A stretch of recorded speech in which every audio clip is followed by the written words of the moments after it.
Hello, this is Chiak. We are back again with another set of Detective D. The Silk Road murder? I'm pretty sure it's Silk Rose. Either way, we're going to, I guess he's dreaming. You can talk to the deer. The deer is blocking the passage to the tower. What a magnificent animal. I wonder if it'll let me pass. Ahem. That song. Spoke. You speak? Flawless deduction, detective. Can you tell me why I'm here? The song. You must play the song. I don't understand. What song? Your song. Oh. Well, now we can play the song. Okay. Oh. Large drum, it resembles the toy pellet drum I cherished as a boy.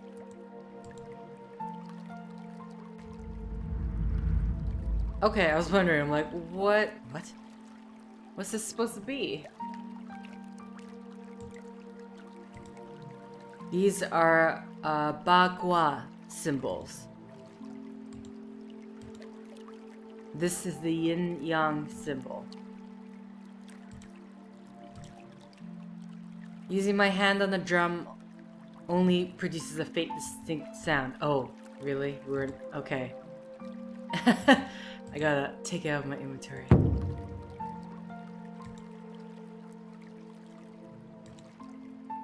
What? Do I have to do... okay, I'm sorry. Do I have to do that every single time?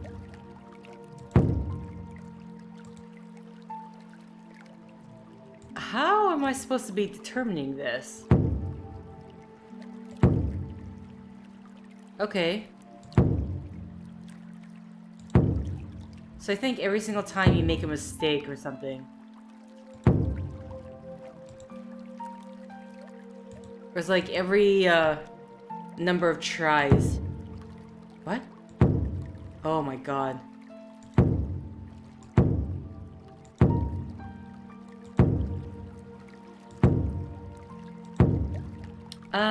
There's no...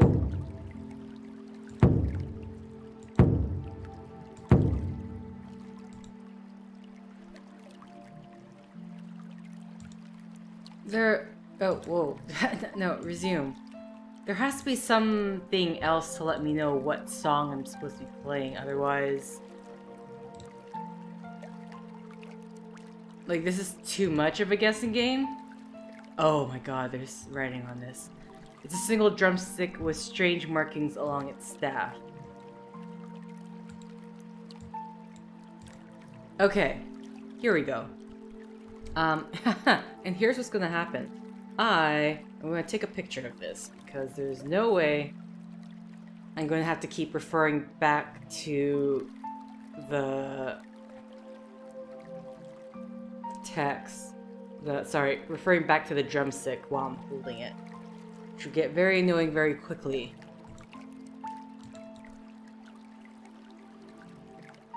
Oh. Just wanted to make sure. There's no... I can't rotate it, right? No, I can't. So that is just a singular thing I can see.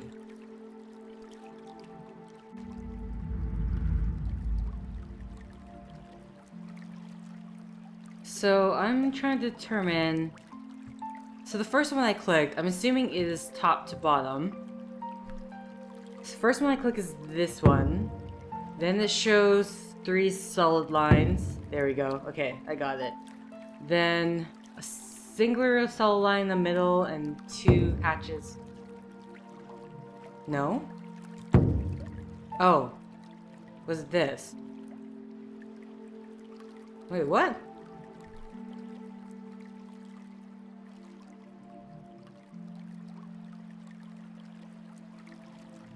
Unless... I'm just trying to see if there's like a 1, 2, 3. Because there's one part where... oh, okay, so there's... I see, I get it. So there's denotations on whether you click it once, twice, or 3 times. So this is supposed to be jump 1, 2, okay, 3, and then we do this one, and then this one twice.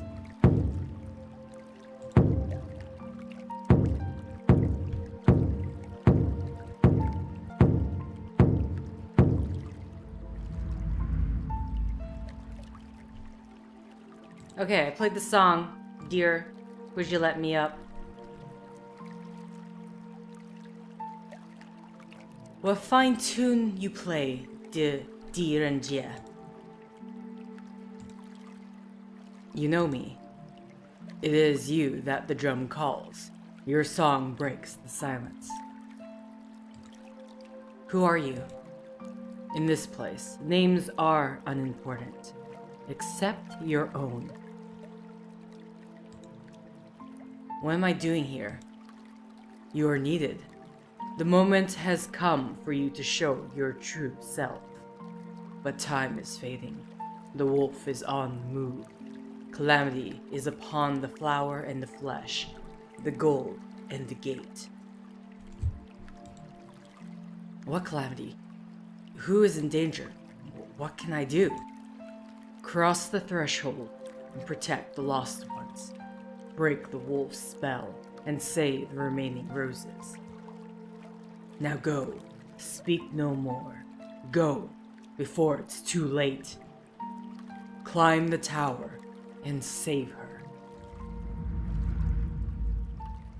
Does this have to do with like the granddaughter or something? Climbing the tower. I have a bad feeling about this.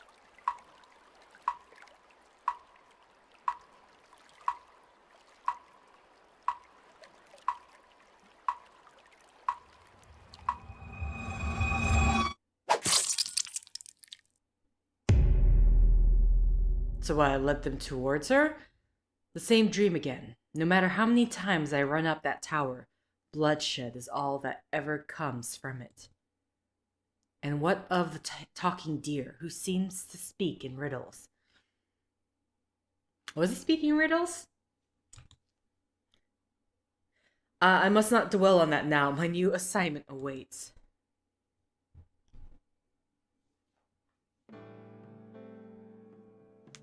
I was about to say, I'm like, oh, I can't look at your stuff. Before I go, I should add an entry to my journal about the dream.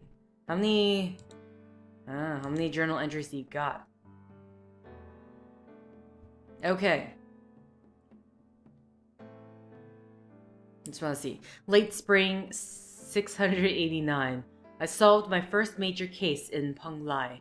At first confounded, I needed to peel away the onion's many layers to find at its center, a simple story. A prideful man murdered by a scorned lover. Yet again, I'm reminded of the fragility of the human heart. But it seems the minister took notice of my work. He spoke of how I would gain favor with the emperor, now that I had resurrected the border treaty.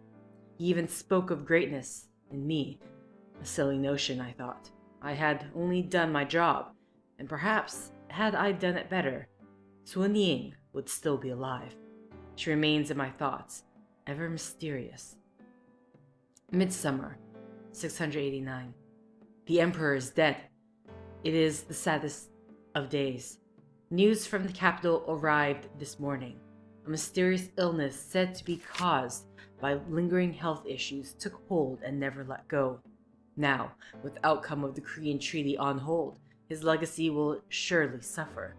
Generations of my family have served the emperor and his forebears, his royal mandate woven into my own sense of purpose.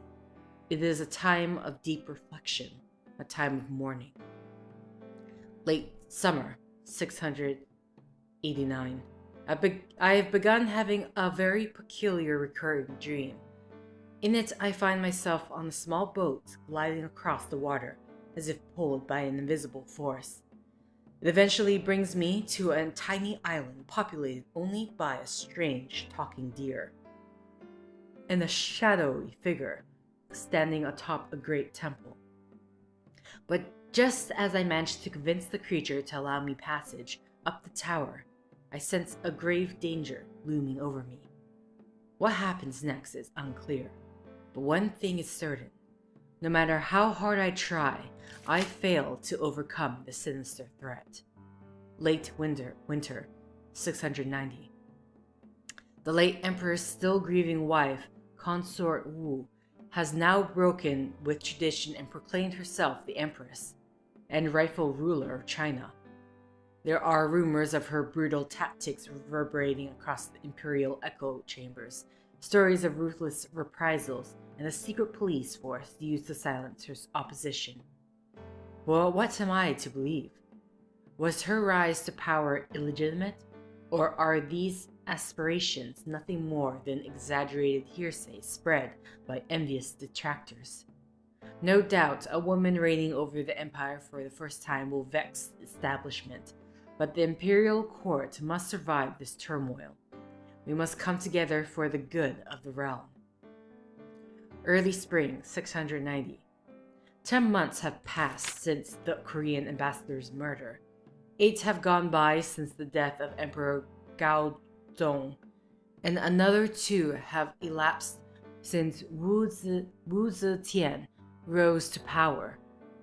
Yet today I received a letter from the Ministry of Justice declaring that I am to become the new investigating magistrate of Chang'an, and that I am required to appear at the capital without delay. It seems the Empress wants to meet me. I think I want to meet her too. Oh, here you go. Okay. You didn't write. You just continued. I arrived in Chang'an last night. I made my way to the Justice Department where I am to stay.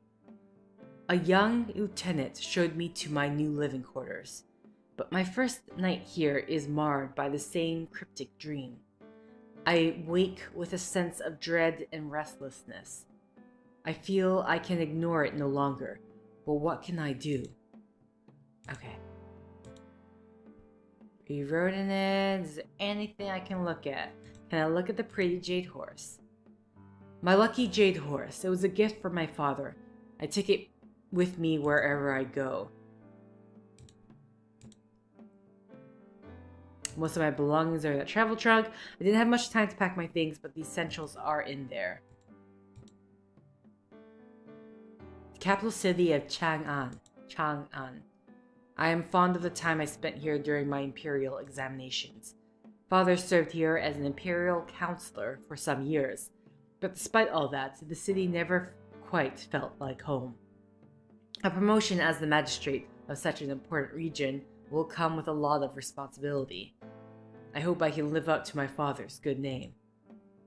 Okay, time to go. To meet the Empress? And we'll see a little track.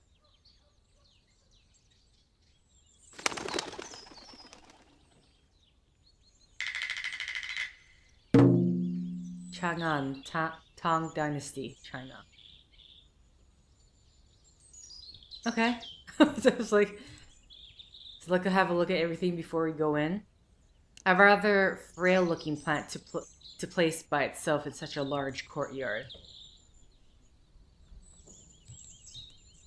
I can look at the old leaves. Why? Some old leaves. Okay.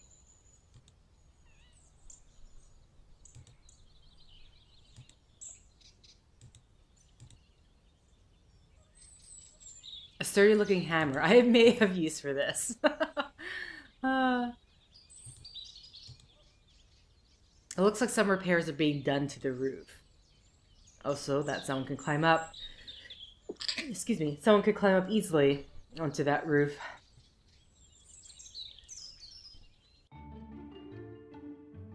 Oh, okay.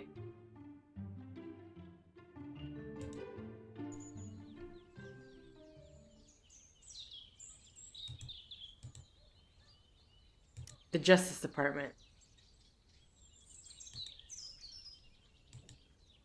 Oh, so where he's staying is so we're in the Justice Department right now? Okay, so we want to go to the Imperial Palace.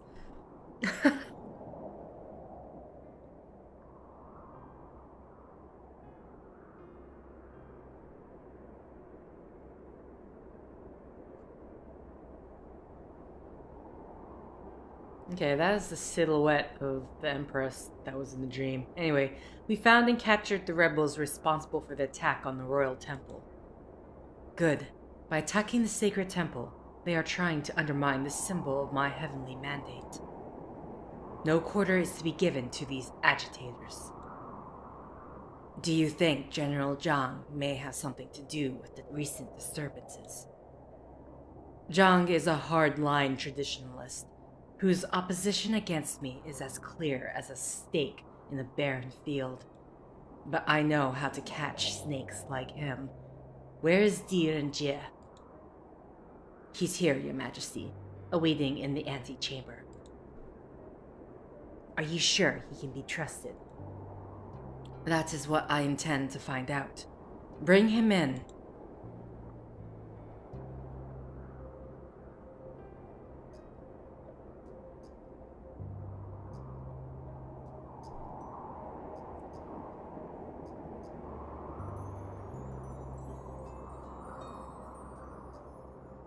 The Empress will see you now. Okay. What's her name? Yu Mei? I'm Commander Yao Mei, Captain of Her Majesty's Imperial Guard. Your questions for me can wait. You should speak with Her Majesty first.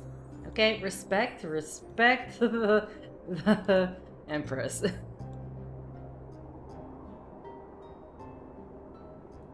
Welcome, dear Renjie. I have been looking forward to meeting you. I'm honored, not flattered. This humble servant is honored by Your Majesty's reception. I trust you had a chance to rest last night. I understand you left Peng Lai 3 days ago to undertake the long journey to the capital. Yes, but the road was kind to us. My caravan arrived at the Justice Department just after nightfall. I had sufficient time to settle in for a night's rest. Good. The wind of change are blowing. There is no time to waste. Tell me, Magistrate D, do you know why I called for you at this particular moment? I'm not sure I follow. I thought perhaps you may be wondering why it took so long for your promotion to the capital to be confirmed. After all, that was my husband's wish before his untimely death. When he heard of how you solved the Korean ambassador's murder and rescued his border treaty, he made it very clear he wanted you to serve by his side. If you were still with us today, you would have been reassigned to Chang'an long ago. I humbly serve the Imperial Court where I am needed, Your Majesty. I mourned Emperor Gaozong's death, but it is not in my nature to question my position or rank. It is a rare thing to witness true modesty. The truth is, my transition to power was not without some interference. The same kind of meddling and disapproval I've encountered all my life. But I will not tolerate folly for the sake of facile traditionalism. I think that's how you say that. I hope I can count on your loyalty, just as my husband did. My loyalty is to the law, and I will serve it to the best of my ability, so long as Your Majesty permits it. I see. And what if the law is unjust?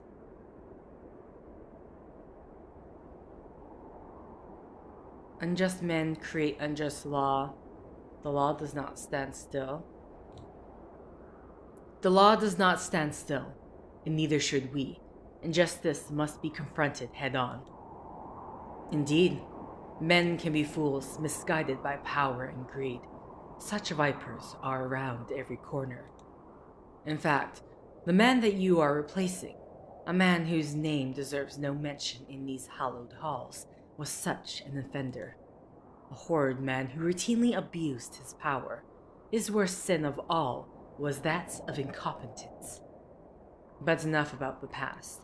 You're here because I need someone to succeed where he failed.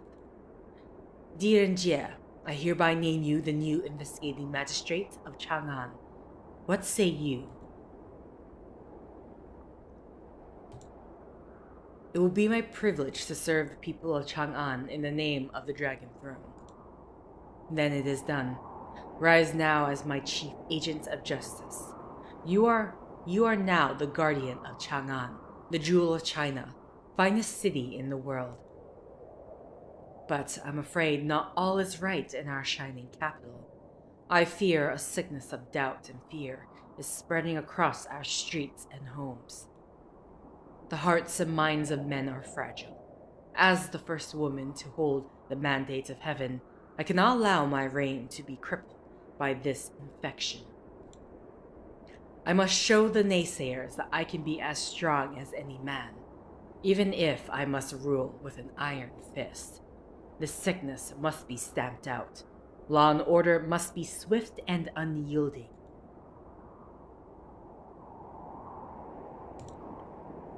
We must govern virtuously if the hearts and minds your majesty speaks of can be redeemed, or indeed cured. I fear force alone is not the answer. How pragmatic of you, Magistrate D. I suspect even my husband may have underestimated your gift for counsel. Your notions of virtue and balance are sobering, but we are nonetheless responsible for cleaning the streets of the miscreants who would dare undermine our empire. And that is exactly what you shall do. I'm at your majesty's command. Before I relieved him of his duties, your predecessor was working on a case that, shall we say, overwhelmed his limited intellect. A young woman by the name of Xu Linfei was viciously murdered in her own home 9 days ago.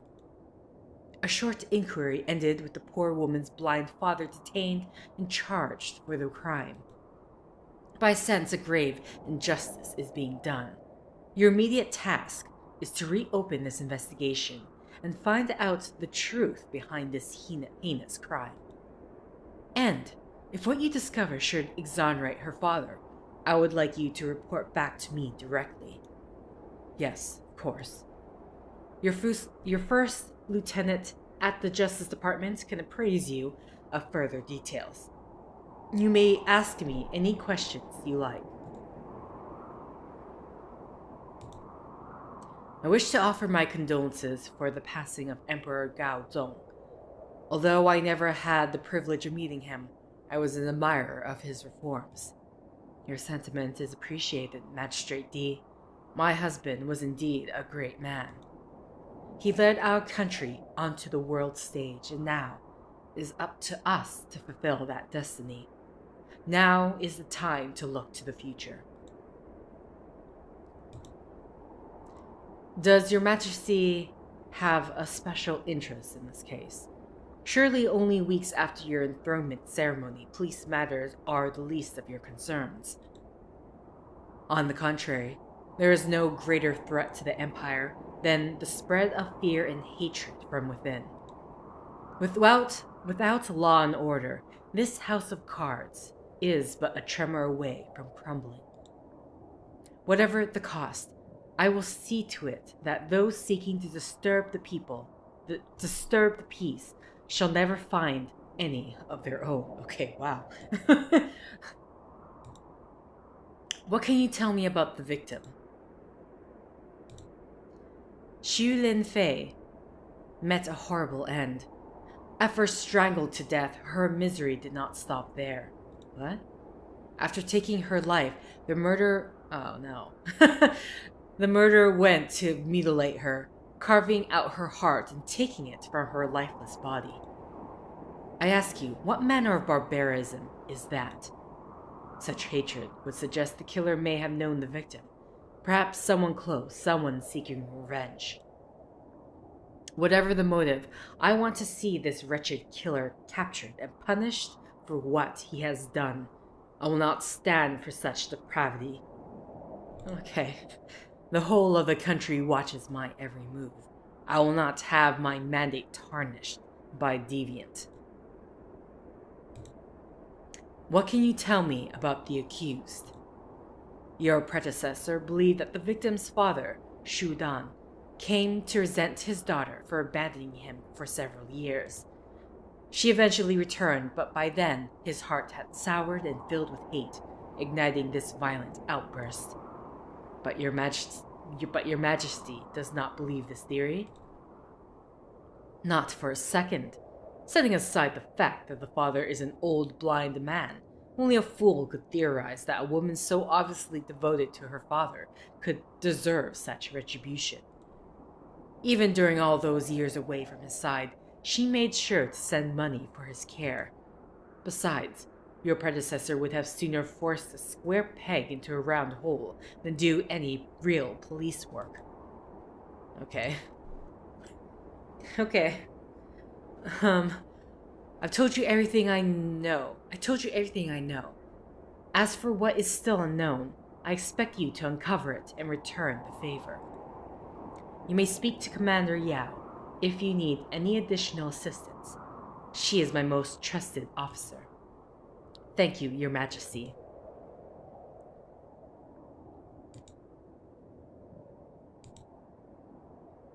Just want to see. Could this be seen as carrying a weapon into the hall? Let's talk to Yao.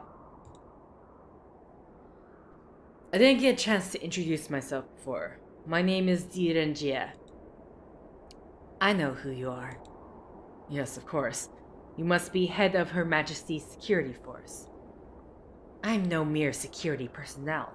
I'm Yao Mei, commander of the Imperial Guard.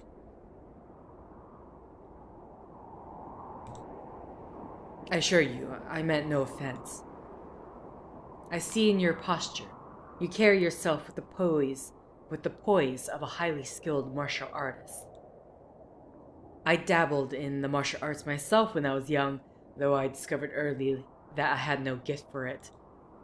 But you, on the other hand, must be a very talented and brave warrior.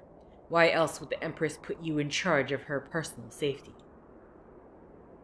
I suggest you tread carefully, dear Renjie. Her Majesty wishes to give you an opportunity to show your allegiance, but I am the one you will have to face if that trust is betrayed. I applaud your diligence, Commander Yao, but my intentions are pure. I'll be the judge of that. What do you want? Tell me about yourself. I have no time for small talk. If you wish to know more about me, I suggest you seek out the answers for yourself, detective. What can you tell me about the Empress? Is that a good thing to ask? Her Majesty is a strong and fearless leader. What she has endured and overcome is a shining example for all of us.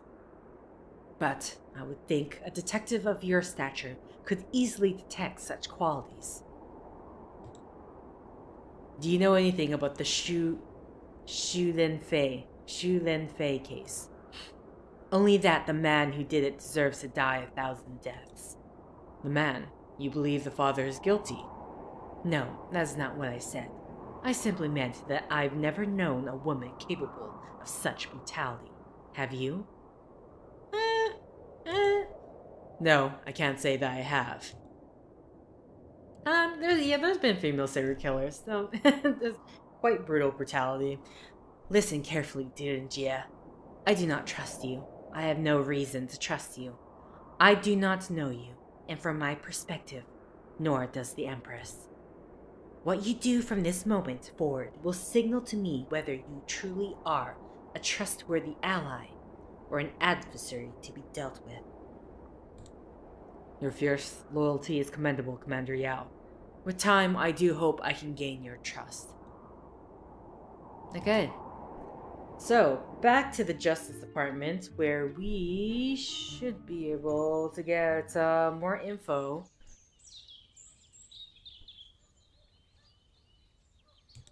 Just want to see if this all leaves. Okay. So I'm assuming, do we just... to private quarters. Okay, what about the other side? This is obviously the exit out. To lobby. Here we go. I was like... It didn't even occur to me that there was, like, another side. Magistrate D, you're back! Is this my lieutenant? I'm your first lieutenant, Ma Dawei. We spoke briefly last night when you arrived.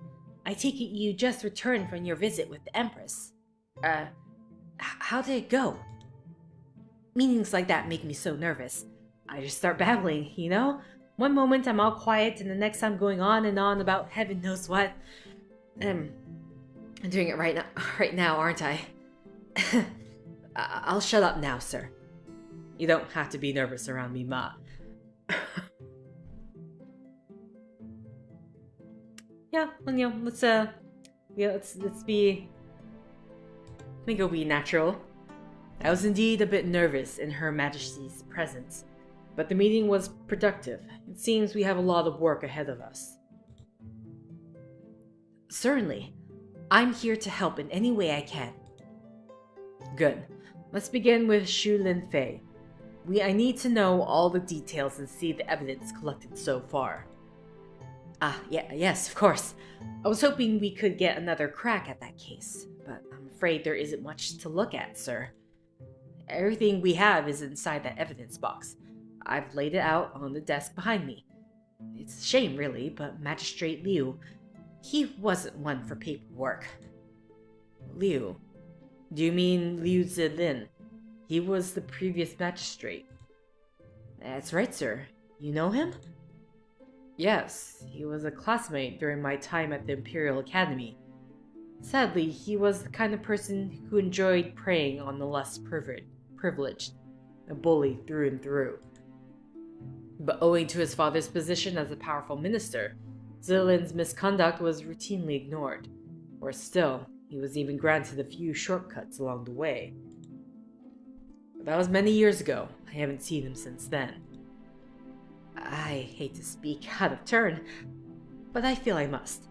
You see, I believe Magistrate Liu was wrong to accuse the victim's father. I believe Xu Dan is innocent. You needn't worry about speaking your mind. Why do you think he is innocent?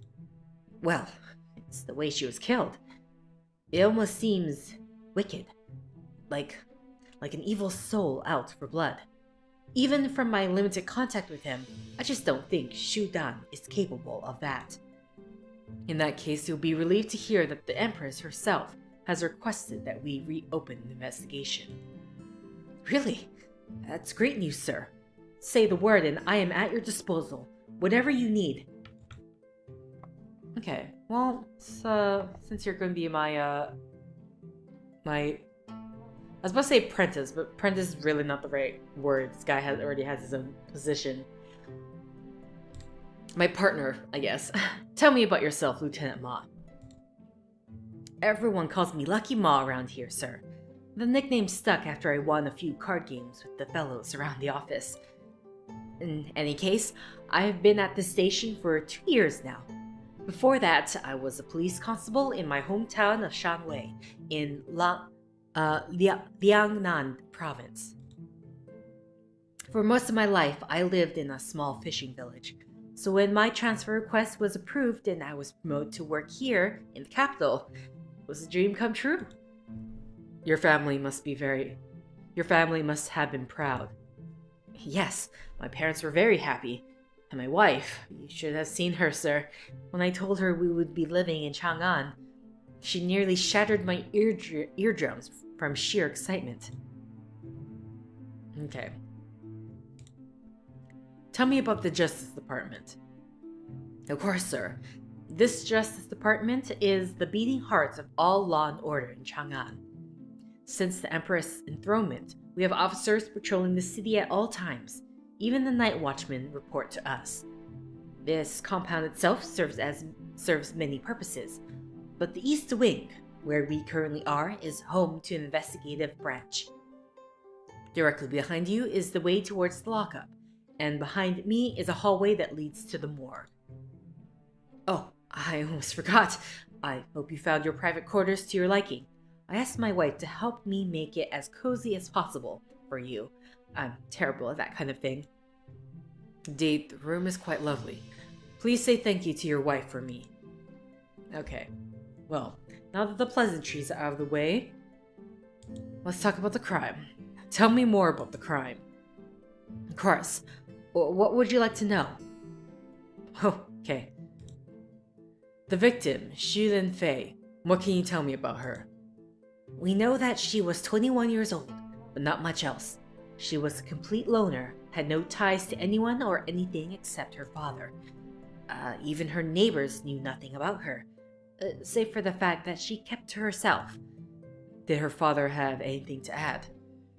He maintains that since her return 2 months ago, she's been his sole caregiver, spending most of her days at home.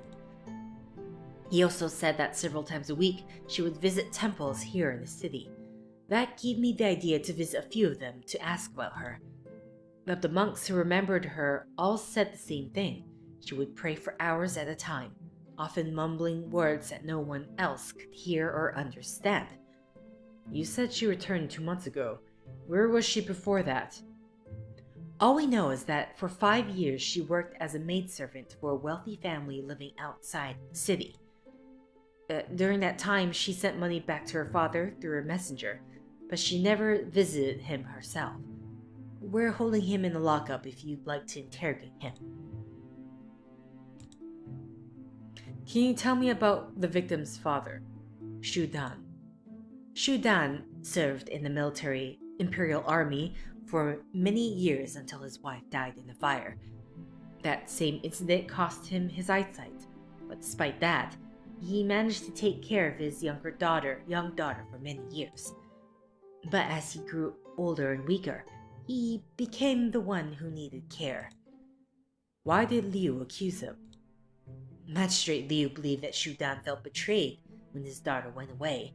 He alleged that Xu Dan had gone mad and killed her in a fit of rage. Did Xu Dan confess? No, sir. The very opposite, in fact. He strongly denies any wrongdoing. What is the cause of death? Strangulation, sir. But she was also mutilated posthumously. The killer cut her open and took her heart. It turns my stomach just thinking about it. You'll want to speak to the coroner, Mr. Yao. He'll be able to tell you more about it. What's in the evidence box? We collected 3 pieces of evidence from the crime scene. The first is a broken walking stick which belongs to the father. The second is a rose we found next to the victim's body, clearly left by the killer by the looks of it. And the third is a life-size sketch I made of a bloody footprint we found inside the house. A sketch? Yes, sir. I've always had an affinity for drawing, so I've tried to put it to good use from time to time. Even my wife even thinks I could have made life as a painter, though I'm pretty sure she is just teasing. Who reported the crime? A night watchman was making his rounds in the neighborhood when he saw Xu Dan running out of his house in a mad panic. Xu Dan was calling out for help and screaming his daughter's name all at once. After the watchman peered into the house and saw the carnage that had been done, he came directly here to report the crime. Okay. I gather you... okay, never mind. We're not done with pleasantries. Let's continue talking about the Justice Department. I gathered you must have worked for Liu Zinlin for a period. What can you tell me about him? I suppose... No need to be timid, Lieutenant. It's not gossip I am after. I'm only interested in how he performed his duty as an officer of the court. Well, to put it bluntly, Magistrate Liu did not seem to care much about his duties at all, sir. He seemed more interested in his reputation than maintaining law and order. Most of the time he delegated his work to us subordinates, although I doubt he even knew any of us by name. I shudder to think of the misery he's left in his wake. Hopefully, if Xu Dan is innocent, we can at least right one right one of his wrongs. Yes, sir. Okay, and that's it for that. I've marked the victim's house on your map, but you'll probably want to speak to Shudan and the coroner Yao before you head out there. Think I have what I need for now. Thank you, Lieutenant. I am at your disposal, sir. Okay. So, with that, I'm going to end this set here. We got our first case, our second case, and now we are going to investigate. Interesting. She was killed by strangulation, and then her heart was cut out. All right. Either way, yes, I'm going to end it here. So, thank you for liking if you liked. Thank you for commenting if you commented. Thank you for subscribing if you subscribed. Thank you for favoriting if you favorited. Thank you for simply clicking on this video. Until next time, guys. See ya.